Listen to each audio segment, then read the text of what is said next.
নমস্কার বন্ধুরা, আমার নতুন ব্লগে আপনাদের সবাইকে স্বাগত জানাই। আশা করছি ভালো আছেন সবাই, যে যেখানে আছেন। আমরাও শিলিগুড়ি শহরে ভালোই আছি।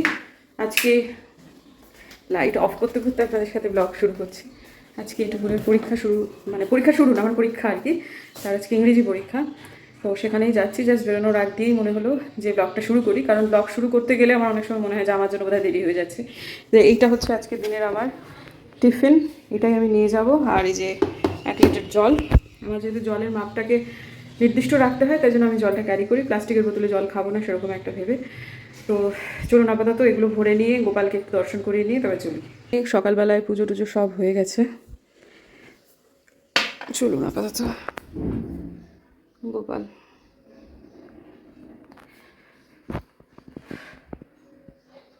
হ্যাঁ হ্যাঁ বলেছে, ট্রান্সপারেন্ট বোতল নিয়ে হলের ভেতরে যাওয়া উচিত, সেই জন্য এক বোতল জলকে আমরা কিনে দেবো। এমনিতে অনেকে রঙিন বোতল নিয়েও যাচ্ছে, কিন্তু অনেক সময় সমস্যা করে, তাই যার ফলেতে চলুন দুগ্গা দুগ্গা করে বেরোই।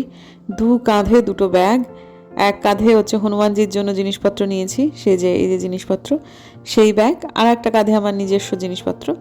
তো বেরিয়ে দেখছি যে আমার শ্বশুরমশাই মাছওয়ালা এসেছে আর কি, তার কাছ থেকে মাছ কিনছেন। এটা ওই রুই মাছ। তো ছেলে একটু রাগারাগি করছিল যে এই সময়টা তোমাকে মাছ কাটাতে হতো। কারণটা অন্য কিছুই নয়, এই যে ছেলেটি মাছ কাটবে, আমার শ্বশুরমশাই দরজা খুলে বসে থাকবেন এবং ওই ভেতর থেকে বাসন নিতে হয়তো বা একবার ভেতরে যাবেন, আবার মাছটাকে রাখতে ভেতরে যাবেন।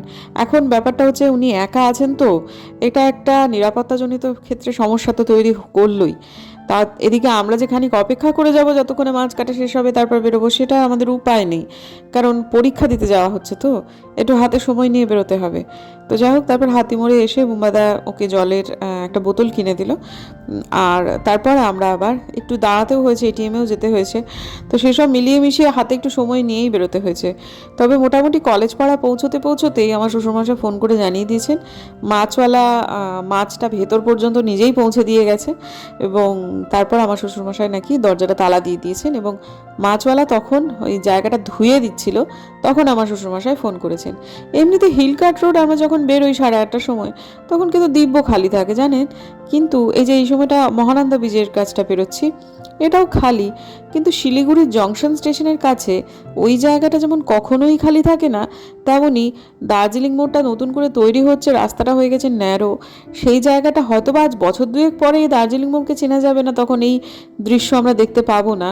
কিন্তু এখন তো ভীষণ জ্যাম হচ্ছে, এই যে দেখুন কত পরিমাণ গাড়ি। আর ঠিক এই সময়টায় বাজে 8:45, উল্টো দিক থেকে গাড়ি আসার বিরাম নেই। এই জায়গাটাতে অহরাত্র দিনই বোধহয় এরকম চলে, আমি জানি না মাঝরাতে কি হয়, কিন্তু এগুলো সব এয়ারপোর্টের দিকের থেকে বা শিব মন্দির বা ইউনিভার্সিটির দিক থেকে সমস্ত গাড়িগুলো শিলিগুড়ির দিকে আসছে। আর আজকে জানেন আমরা না জানলাগুলো ওপরে খুলে দিয়ে আসতে পারলাম না, কারণ আকাশটা একটু বেশ খারাপ করেছে। যখন তখন ছাঁটের বৃষ্টি হলে কে আবার ওপরে গিয়ে জানলা দরজা বন্ধ করবে। আলপনাদির আসতে তো আজকে একটু দেরি হবে, আর কালকে বলেই গেছিল। তো যাই হোক, দেখতে দেখতে দেখলাম যে পলাশ ফুলগুলো ঝরে গেছে। আগের পরীক্ষা পর্যন্ত দেখেছিলাম একেবারে আগুন লেগে রয়েছে গাছে, আজকে শুধু এটা ডিপিএস এর উল্টো দিকের পলাশ ফুলের গাছটা, কিন্তু এই দিকের পলাশ ফুলের গাছ কিন্তু অতটা গাছ ফুল নেই। আর কিন্তু একটা জিনিস হয়েছে, মাঝখানে বৃষ্টিতে এই যে ছেঁটে দিয়েছিল সেই জায়গায় নতুন পাতা বেরিয়েছে চা বাগানের। আর তারপর এলাম আমরা একটুখানি পেট্রোল পাম্পে, কারণ পেট্রোলের দাম তো আবার হঠাৎ করে বেড়ে গেছে। তো দেখুন কত লোকে পেট্রোল নিচ্ছে, আমরাও খানিকটা ভরে নিলাম, অন্তত টুপুরের পরীক্ষা কটা দিন যেন আমরা পেট্রোল মানে কোনো অভাব না থাকে। আর আজকে হচ্ছে কম্পালসারি পরীক্ষা ইংরেজি, কাজেই আজকে প্রচণ্ড ভিড়। তো সেই জন্য গাড়ি ঘোড়াও আজকে যেমন বেশি, মানুষজনও বেশি, তাই জন্য আজকে টুপুরকে নিয়ে একটু তাড়াতাড়ি বেরিয়েছিলাম আমরা। তো যাই হোক, পৌঁছে গেলাম, টুপুর ঢুকে গেল তার পরীক্ষা কেন্দ্রে, আমি 1 কাপ চা বা 2 কাপ চা নিয়ে বসলাম। কাপগুলো এত ছোট ছোট যে 1 কাপে ঠিক পোষায় না। সবাই হাত তুলে তুলে কিছু যেন সব ফটো তুলছে, আমি এলাম আর উড়ে চলে গেল একটা দুর্দান্ত সুন্দর দেখতে পাখি। এই জায়গাটা এত সুন্দর। মেয়ে তো ঢুকে গেছে, এখন বাজে 10:10। তো এই সময় আমার আর কিছু করার নেই, আমি আমার জায়গায় চলে যাই হনুমানজির কাছে। এখানে আজকে একটু ভিড় বেশি, ইংরেজি পরীক্ষা, তবে অনেক বাবা মাই ঢুকিয়ে দিয়ে বেরিয়ে চলে গেছে। বোধিসত্ত্ববাবু তো এই ক্যাম্পাস ছাড়বেই না, মানে আশপাশ ছাড়বেই না, সে ওখানে বসে কথা বলছে, গল্প করছে। আমি গাড়িটা নিয়ে বরং বেরিয়ে যাই, মন্দিরে যাই, নাম জপ করি, ভালো লাগবে। জীবনে অনেকগুলো বসন্ত পেরিয়ে বুঝতে পেরেছি বন্ধুরা, খুব বেশি সহজলভ্য হতে নেই, তাহলে আপনার সৌন্দর্য গুণ সব থাকা সত্ত্বেও এই গাছগুলোর মতোই আগাছা হয়ে পড়ে থাকতে হয়। এই জন্য বুনো ফুলগুলো না আমাকে খুব টানে, এত সুন্দর দেখতে হয়, বিনা যত্নে কি চমৎকার হয়ে তারা রং দেয়, প্রকৃতিকে সুন্দর করে, কিন্তু এদের কোনো রকম কৌলিন্য নেই, এইটাই হচ্ছে ব্যাপার। যাই হোক, আজকে কিন্তু একটা দারুণ দৃশ্য দেখাবো আপনাদেরকে, দুটো। প্রথম কথা হচ্ছে এই যে দেখুন, কচি সবুজ রঙের গালিচা, এই গালিচাটা অনেকটা জুড়ে পাতা রয়েছে, চা গাছের গালিচা। এই রংটা আসলে আমার অত্যন্ত প্রিয় একটি রং। আমি খুব বিশেষ দিনে এই রকমের শাড়ি পরতে চাই, এই রঙের শাড়ি। আমার কাছে এই রঙের ঠিক এই শেডটার শাড়ি নেই, আমি খুঁজছি, আমি পিওর সিল্ক তথা কাঞ্জিভারাম খুঁজছি এটার, মানে এই রকম রঙের। আর একটা দ্বিতীয় খুব ভালো একটা দৃশ্য হচ্ছে, আজকে এখানে যখন আমি এলাম, আসার পর যেহেতু কালকে আমি কলাটা কিনেছিলাম, কলাটা একটু বেশি পেকে যাওয়ার পর প্লাস্টিক থেকে যখন আমি থালায় রাখতে যাব, তখন পট পট পট পট করে 4টে কলা পড়ে গেল মাটিতে। সেবায় তিনি তুলে বললেন এটাও এক ধরনের সেবা, আপনি এটা সাইডে, ওটা তো দেওয়া যাবে না ঠাকুরকে, ওখানে মাটিতে পড়ে গেছে, তাই একটু সাইড করে তুলে রেখেছিল। তারপর আমার 11 হনুমান চালিসা পাঠের এখানে একটা ব্যাপার থাকে, সেটা সম্পূর্ণ করলাম। বাদবাকি যত আমার রামস্তুতি সবটুকু কমপ্লিট করে যখন আমি ঘাড় ঘোরাচ্ছি, দেখছি একটি হনুমান এখানে বসে আছে। আমি তখন জিজ্ঞেস করলাম আমি কি এই 4টে কলা ওকে দিতে পারি? যে সেবায়ত সে হাসছে, বলে হ্যাঁ 4টে কলা তো হনুমানজি ওই জন্যই ফেলে দিয়েছেন, দিন। তারপর যখন আমি 4টে কলা তাকে দিলাম, সে সুন্দর করে খেলো, আর পুরোহিত সমানে বলে যাচ্ছে জয় শ্রীরাম জয় শ্রীরাম। আমার এই সময়টা চোখ দিয়ে জল এসে গেছিলো, সত্যি কথা, যে আমার সবটুকু সমাপ্ত হয়ে গেল। তারপর সে এলো এবং খেয়ে দিয়ে চলে গেল। আমি জানি না এটার কোনো ব্যাখ্যাই হয়তো বা নেই, বা জানি না খুব বেশি ভাবছি কি না, তবে আমার সেই মুহূর্তে যেটা ফিল হচ্ছিল সেটা আমি কাউকে বোঝাতে পারবো না, অনুভবী মানুষেরা বুঝতে পারছেন হয়তোবা। তো সামনে রামনবমী, হনুমানজিকে সুন্দরভাবে বাঁশ টাস দিয়ে এখানে মেড়া বেঁধে ওরা পরিষ্কার পরিচ্ছন্ন করছে। এমনি জল কিন্তু ছুঁড়ে ছুঁড়ে ওরা পরিষ্কার করে না, একটু রং করারও ব্যাপার আছে। তো যাই হোক, তারপর এই ঘটনা হওয়ার পর সেবায় যিনি পুরোহিত, তিনি 2টো কলা আমাকে দিলেন প্রসাদী হিসেবে। একটি আমি ড্রাইভার ভাইকে দেবো, আর একটি আমি নিজে খাবো। তারপর সেখান থেকে চলে যাব ক্যাম্পাসে। আজকে তো বহু মা সব একসাথে, মানে মা বাবা সবাই, সায়েন্স আর্টস কমার্সের এরকম একটা যুগলবন্দি সাবজেক্ট, তো টুপুরে রান নেই আর কি। তাতে করে বুঝতে পারছি যে অনেক মা তারা সব মানে প্ল্যান করে এসেছে যে বাচ্চাদের ঢুকিয়ে দিয়ে কোথায় কোথায় ঘুরতে যাব। এটা বেশ ভালো একটা প্ল্যান। সবার তো সবসময় বেরোনো সম্ভব হয় না, এতটা রাস্তা যখন চলে এসেছে তখন একটু ঘুরে নেওয়াই যেতে পারে। মানে এই দিনে এইতে 6টা সাবজেক্ট, এই দিনে এখানে যাব, ওই দিনে ওইখানে যাব, তাদের গ্রুপের মধ্যে কোনো দ্বিমত নেই, এবং ঘুরতে যাওয়ার জন্য তাদের হোয়াটসঅ্যাপ গ্রুপ তৈরি হয়েছে। ব্যাপারটা খুবই ভালো, খুব ভালো লাগছে আমার। কি সুন্দর জল দিচ্ছে, চা বাগানের ভেতরেও গাড়ি রেখেছে। আজকে ভীষণ ভিড় তো শুরুর দিকটায়, ওই জন্য এই জায়গাটাতেও গাড়ি রেখেছে অনেকে। তবে এখন মোটের উপর খালি হয়ে গেছে, তবে ওই আর কি একটু জায়গার অভাব তো আছে। জায়গার নেটওয়ার্কের একটু ইস্যু আছে, আমার বরটাকে খুঁজে পাচ্ছি না, নেটওয়ার্কে ধরতে পারছি না, ভেতর দিকে কোথাও একটা গাড়ি আড্ডা আড্ডা মারছে। তো আজকে এর বসার জায়গার খুব অভাব, সেই জন্য একটু এদিক ওদিক দেখি কোথায় সে আছে। সে যেখানে বসে থাকে সেটা একটা চায়ের দোকান, একটু ভেতর দিকে, খুঁজে পাচ্ছি না, কোনোদিনও আসেনি, দরকার পড়েনি তাই। তো যাই হোক, আজকে একটুখানি টহল মারি, চার বাগানের ভেতরে ঢুকি। এদিক ওদিক প্রচুর গাড়ি রেখে দিয়েছে সবাই, দারুণ লাগছে। কিন্তু আমার মেয়েটা চা বাগান খুব ভালোবাসে।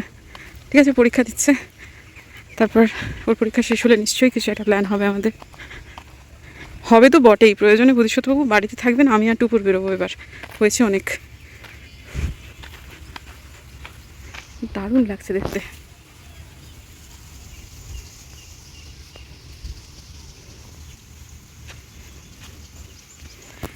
বেশ 2-3 রকমের সবুজের শেড দেখা যাচ্ছে, কোনটা নতুন পাতা হয়েছে, কোনটা পুরনো পাতা, কোনটা মেজো পাতা, মানে পুরনো না নতুনও না, সব মিলিয়ে মিশে খুব সুন্দর লাগছে দেখতে। পরের দিন আমি কাটার নিয়ে আসবো বা ছুরি নিয়ে আসবো। মর্নিং গ্লোরি ফুটেছে সাদা রঙের, দেখে এত ভালো লাগছে, কাটিং নিয়ে যাব। এগুলো তো বিশেষ কারোর মালিকানা নয়, তাই জন্য মানে ওই সাইড দিয়ে যেটা আছে সেটুকু কেটে নিয়ে গেলে কারোর বিশেষ ক্ষতিবৃদ্ধি হবে না। আর এই জায়গাটাতে এই ফস ফ্লাওয়ারগুলো এই যে যেটা ল্যাভেন্ডার কালারের এত চমৎকার দেখতে লাগছে কি বলবো, মানে এই রঙগুলো এত সুন্দর, এত ভালো। আর এটা কিন্তু ভেষজ গাছ জানেন। আর পাশে রয়েছে একেবারে থরে থরে সাজানো হেলেঞ্চা। দেখেছেন তো, মানে হেলেঞ্চার যে কত গুণ আপনারা তো সবাই নিশ্চয়ই কম বেশি জানেন। প্রকৃতি নিজের খেয়ালে দিব্যতারা হয়ে রয়েছে, কেমন অবহেলা ভরে বেড়ে উঠছে। আমার যখন ছোটবেলায় একটু রক্তাল্পতা ছিল, আমার মা তখন আমাকে হেলেঞ্চা শাক খাওয়াতেন। খুব একটা খেতে ভালো লাগতো না, কিন্তু আমার ইমপ্রুভ করেছিল অনেকটা। আমার বাবার হাতে ছুলি হতো হেলেঞ্চা শাকের, তখন হেলেঞ্চা শাক বেটে বেটে লাগাতেন, সেটাতেও উপকার হতো। এবং সব থেকে মানে যারা ডায়াবেটিক তথা যাদের মানে একটু ইমিউনিটিটা উইক, তাদের জন্য হেলেঞ্চা শাক তো একেবারে মহৌষধ। অথচ কীরকমভাবে সেটা এরকমভাবে পড়ে আছে। ও বলা হয়নি, আমার শাশুড়ি মার প্রচণ্ড কনস্টিপেশনের প্রবলেম ছিল, তখনও হেলেঞ্চা শাক তিনি নিয়ে আসাতেন এদিক ওদিক থেকে। সেটা খেয়েও কিন্তু আমার শাশুড়ি মার খুব উপকার হয়েছিল। মানে এই একটা শাকের সে যে কি অগুন্তি গুণ, কিন্তু এখান থেকে তোলা যাবে না, কারণ মানুষ এখানে টয়লেট করে সেটা বোঝা যাচ্ছিল আর কি। তো কি বলবো আর, যাই হোক ঠিক আছে, আপাতত আবার মর্নিং গ্লোরিটাকে দেখে ভাবছি যে না, এটাকে তুলে নিয়ে যেতেই হবে, একটা কাটিং নিয়ে যেতেই হবে। আর এই যে আমরা দিশি ঘেঁটু যেটাকে বলি ক্লেরোডেন্ড্রাম, সেটারও কিন্তু যথেষ্ট ঔষধি গুণ রয়েছে। এটা চামড়ার রোগের ক্ষেত্রে কিন্তু খুব উপকারী। সেটাও কীরকম অবহেলা ভরে এখানে পড়ে রয়েছে, আর কি চমৎকার শোভাবৃদ্ধি করছে। সত্যি কথা, প্রকৃতির কাছে না সব সমস্যার সমাধান আছে, আমরা জানি না সেটাই। এছাড়াও আশপাশে আরও কত গাছ দেখলাম যেগুলো ঠিকঠাক বুঝতেই পারছি না এটা কী গাছ। টিফিনটা বেকারই ক্যারি করছি, বরং ভীষণ ভারী হয়ে গেছে। জল টিফিনে কাঁধ একদম, ব্যাগ একদম বোঝাই। তাছাড়া আজকে কোথাও বসার জায়গা পাচ্ছি না, গাড়িতেই যাই, গাড়িতে গিয়ে বসে আর লোকটাকে খুঁজে পাচ্ছি না। ও ফোন করেছিল, বললো হাঁটতে হাঁটতে অনেকটা ভেতরে চলে এসেছি, কিলোমিটার খানিক ভেতরে। ঠিক আছে, আমরা তো গাড়ির কাছেই যাই। আমি জাস্ট ঈদের ছিলাম। পরীক্ষা ঠিক হয়েছে? হ্যাঁ বাবা, মানে আজকে টাইমিংটাও ভালো আছে। আমি যে প্রশ্নটা করবো ওই একই প্রশ্ন যেটা করেছিলেন পরীক্ষার পর। নতুন কোশ্চেন দেখবে? আচ্ছা, আপনাদের কারোর কখনো পরীক্ষা খারাপ হতো? আমার কিন্তু কোনো দিন পরীক্ষা খারাপ হতো না জানেন, আমার শুধু খারাপ হতো রেজাল্ট।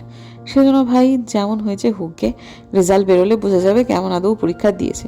তো আমাদের বাড়ি থেকে না এখানে আসতে মোটামুটি ঘন্টাখানেকের ওপর সময় লেগে যায়। যখন সকালে আসি তখন একটু তাড়াতাড়ি হয়, কিন্তু আজকে ফেরার সময় টুপুরের একটা জিনিস হয়েছে, আজকে তাড়াতাড়ি যাওয়াটা কাজের হয়েছে। বুঝতে পারিনি আমরা আগে থেকে যে টুপুর কিন্তু আজকে সিটটা চেঞ্জ হয়েছে, মানে আজকে কম্পালসারি সাবজেক্ট তো। অন্য এই 3 দিন যে ঘরে বসে পরীক্ষা দিয়েছিল, আজকে সেটা কিন্তু হয়নি। কাজেই তাড়াতাড়ি গিয়ে ভালোই হয়েছে, সিটটা পেতেও নতুন করে সুবিধে হয়েছে। তো আজকে টুপুর একেবারে প্রথম দিকে যে 2-3টে মেয়ে ছেলে মেয়ে বেরিয়েছে, তার মধ্যে একজন বেরিয়েছিল, যার ফলে আমরা একবারে ভোঁ করে সব গাড়ি বেরোনোর আগেই বেরিয়ে এসেছি। যার ফলে আমাদের আজকে রাস্তায় খুব একটা জ্যামে পড়তে হয়নি, এই যে পরীক্ষার জ্যামটা। তাই জন্য আজকে 1 ঘন্টার মধ্যেই আমরা বাড়ি পৌঁছে গেছি। বাহ, বাড়ি আসার সাথে সাথে ইনকাম হয়ে গেল। সুপুরি গাছ সুপুরি বলছি, তেজপাতা গাছ ঝুড়োতে এসেছে, 600 টাকা দিয়ে ঝুড়ি নিয়ে যাচ্ছে। বাড়িতে ঢুকেছি কি সাথে সাথে তেজপাতা ঝুড়াবেন, তেজপাতা দর দাম করে টোরে তারপর শেষ পর্যন্ত 600 টাকায় রফা হয়েছে। মনে হচ্ছে ওই 700-800 টাকা দিলেও হয়তো বা হতো, তবে ঠিক আছে বলে ফেলেছি তো। তো ঠিক আছে, আলপনাদি অনেকগুলো ডাল রেখে দিয়েছে জানেন তো। আলপনাদি নিজের বাড়ির জন্য, আমাদের জন্য, দিনহাটার বাড়ির জন্য অনেক ডাল রেখে দেওয়া হয়েছে। তো কাজেই 600 টাকা কম নয় একেবারেই। তারপর এরা সব বেরিয়ে গেল, 1-1.5-2 মধ্যে নামলো তুমুল বৃষ্টি। শুভ ঝমঝমা সন্ধ্যা বন্ধুরা। বাবা ভালোই ছাঁটে বৃষ্টি হচ্ছে, খুব জোর না হলেও ছাঁট তো আছে। আজকে যে আমার ঘুম, মাথার যন্ত্রণা করছিল প্রবল। অন্যদিন আমি ঘুমানোটা না দুপুরবেলাতে বা বিকেলের দিকে এসে শোয়াটা একদম অ্যাভয়েড করছি, কিন্তু আজকে না শরীর ফেলে দিচ্ছিল। মানে আমরা বাড়িতে ঢুকেছি তার 2-3 ঘন্টা পর একবার এক পশলা বৃষ্টি নামলো। তো আধো জাগরণেই বুঝলাম যে বৃষ্টিটা হচ্ছে, থেমেও গেছিলো। এবার আমি বিছানায় শুয়ে একটু গড়াগড়ি করছি, আবার সেই ছেপে নামলো। আমি ঘুমিয়েছি আজকে, এবং ঘুমিয়ে আমার মাথা খুব ব্যথা করছিল, সেটা এখন আর একদম নেই। 7:30 মতো বাজে, একেবারে ঝেঁপে বৃষ্টি নেমেছে।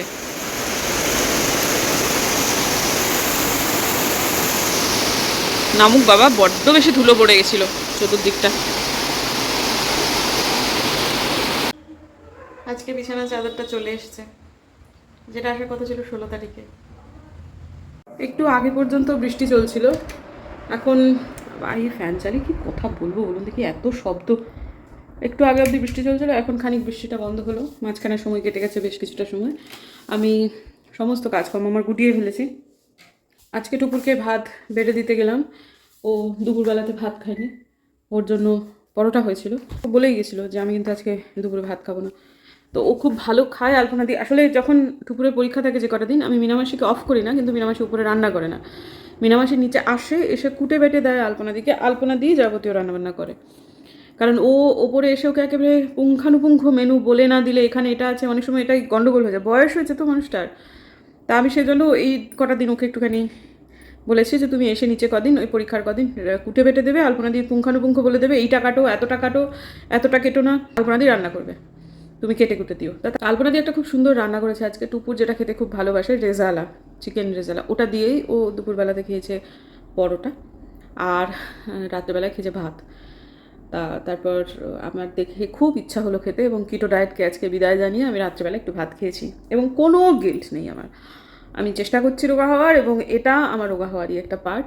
এতগুলো দিন কিটো ডায়েট ছিল, এখনও থাকবে, কালকে থেকে আবার থাকবে। আমি ডায়েটিশিয়ানকে বোঝাই, হ্যাঁ কালকে আমার ওজনটা খানিকটা বাড়বে, কার্ব খেলে খানিক ওজন বাড়ে, এটা তো স্বাভাবিক, তবে একটু ব্যালেন্সেরও দরকার আছে।